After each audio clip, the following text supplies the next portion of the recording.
Friends, good morning. তো আজকে সকাল সকাল আমাদের ব্রেকফাস্টে হয়েছে স্যান্ডউইচ। তোমরা অনেক ধরনের স্যান্ডউইচ খেয়েছো, চিজ স্যান্ডউইচ, চিকেন স্যান্ডউইচ। আজকে আমি তোমাদের সাথে শেয়ার করব বাঙালি দেশি স্যান্ডউইচ। কি বাঙালি দেশি স্যান্ডউইচ রেসিপিটা চাই তো?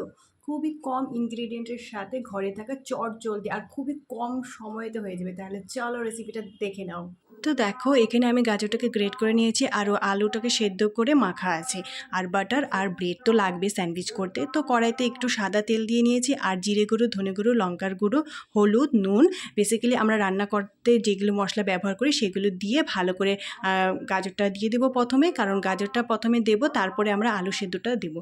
দিয়ে ভালো মতন নেড়ে চেড়ে একটু নামানোর আগে বাটার দিয়ে দেবো। ব্যাস আমাদের রেডি।